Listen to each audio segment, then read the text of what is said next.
7:14 on Friday, May 5th, 2017. Happy Cinco de Mayo. I know I've got plans. I'm going to find a patio, a taco shell of some kind around Acadiana somewhere this afternoon, round 3. So if you see me there, let me know. Come shake my hand. I'll buy you a drink. 3 o'clock. I have to pick kids up at 5:30. Oh, that sounds even worse. I'm not. Wait, no, I know what you meant. No, I'm. You come can on, go and have a Sprite. I'm one drink Rob at best. He really I would is. much rather the tacos and that sort of thing. So we're like, oh, look, half a beverage. Joining us in studio now, Dr. Donald Aguilard from Lafayette Parish Schools. Good morning. Good morning. Thanks for coming in. It's been probably a slow, boring week for you this week. It's been last couple months been pretty slow. It's been an interesting week trying to analyze what the voters have said to us. Okay, so let's talk about that. We do know that the half-cent sales tax that was proposed was not approved by the voters. Very low voter turnout, though. What do you see? Is that an aspect of it, and how does that make you feel about the vote overall? Well, obviously, from the school system's perspective, we were disappointed at the outcome of the election. Not necessarily the low voter turnout. Voters have to decide what issues are important to them and get out to vote. But Lafayette's been dealing with this facility matter for almost 40 years. We go back and we look at this. This whole process began in earnest in the 1970s. In the 1970s, there were blue ribbon panels of citizens who walked through our schools and said, you have far too many temporary buildings and something needs to be done about the matter.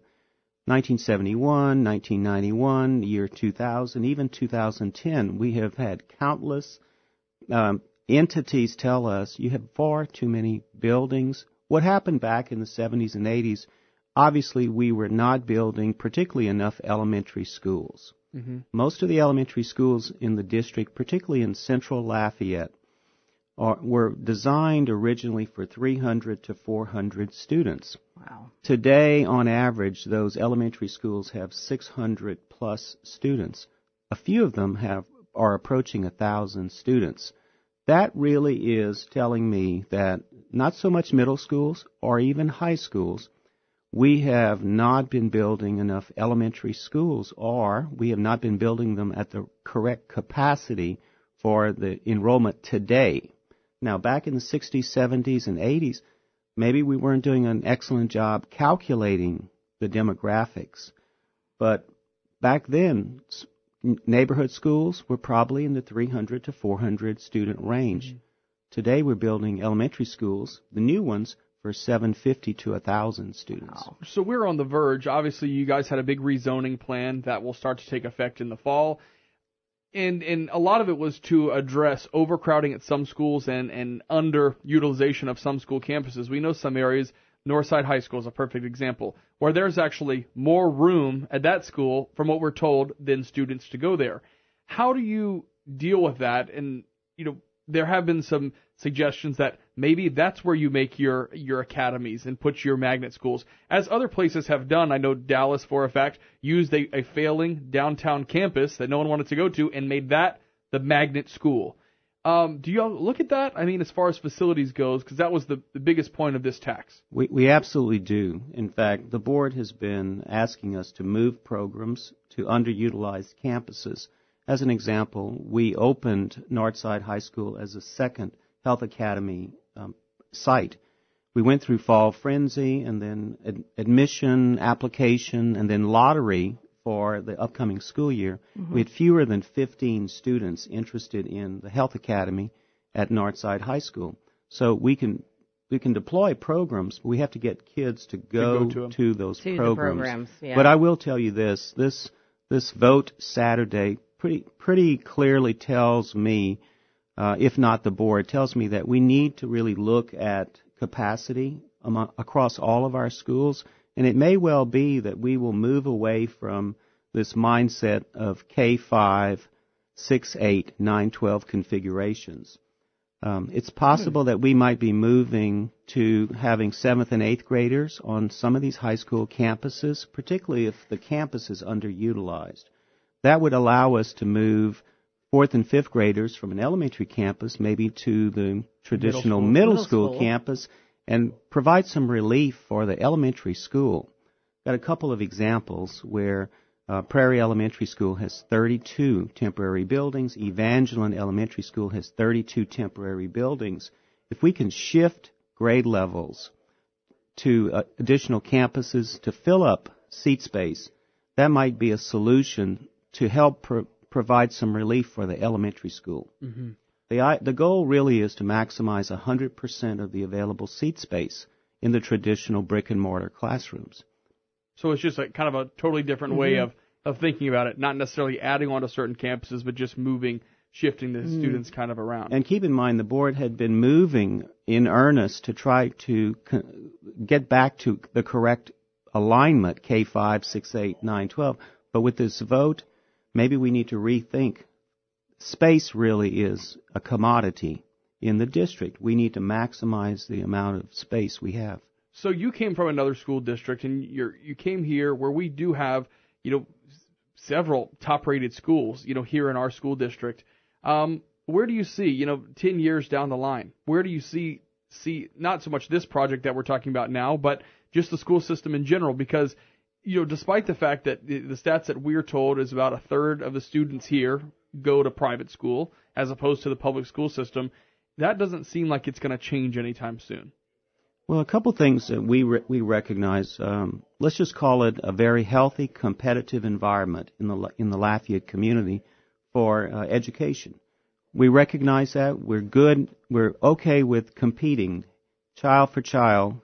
We think we have some of the most outstanding, robust, competitive programs to offer parents. On the tail end, we have Early College Academy, where our students graduate with an associate's degree. At Lafayette High School, we have a very, very comprehensive gifted program as well as an advanced placement program. Kids graduate with high credentials. We have a very robust transportation system in the Lafayette schools. We transport kids to their school of choice, regardless of where they live in the district. Plus, we have very, very, very comprehensive remediation programs, enrichment programs, help kids catch up. So competing head-to-head with parochial schools, charter schools, private schools, even homeschooled or virtual learning schools, the Lafayette Parish school system is ready to really get into that mix, because as you increase the number of students, you increase state funding. So it's to our advantage. Mm-hmm. Let's talk about earlier this week. We had a situation during the day where the weather got bad, and some of the schools, well, in Lafayette Parish, all the schools on a kind of staggered basis were dismissed. We got a lot of calls about, hey, now I'm on the street and the flooding is the worst it has been.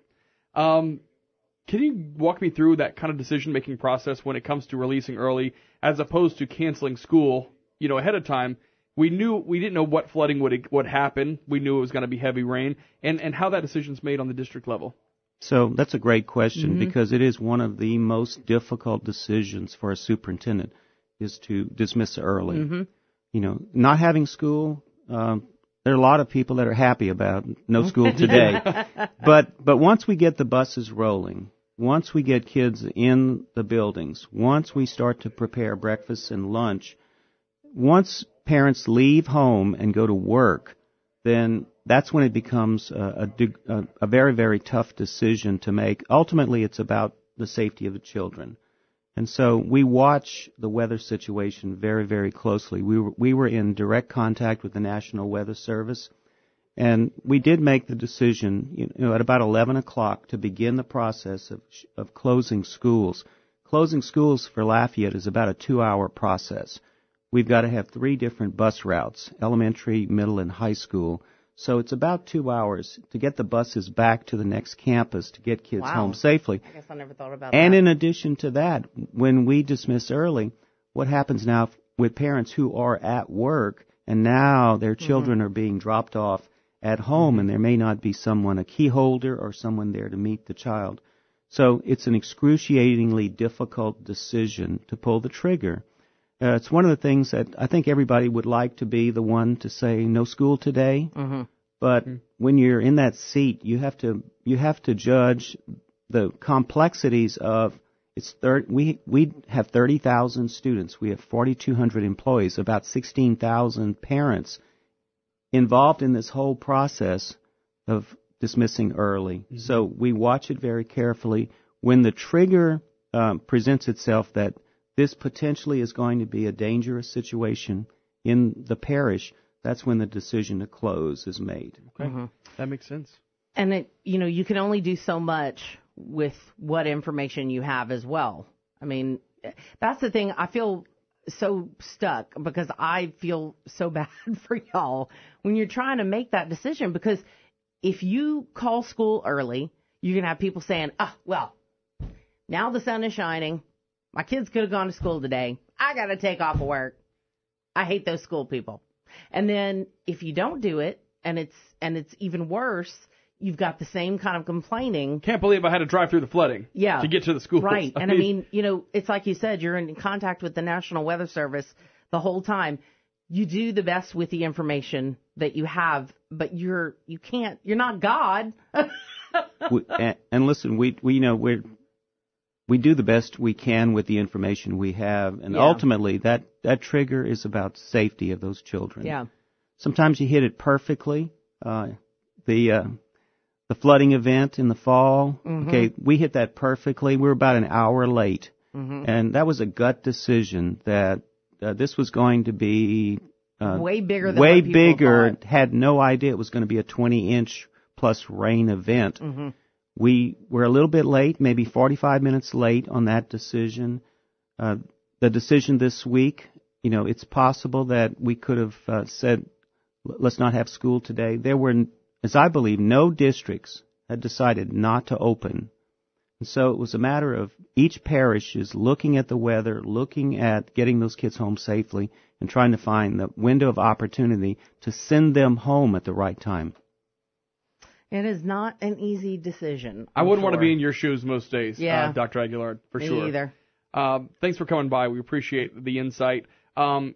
Is this measure, this half-cent sales tax, is it something that you expect to see back on the ballot in the fall? Do y'all have plans for that, or are you just looking at other options right now? Well, I think at this point it's just difficult to really assess where we are in this decision-making process.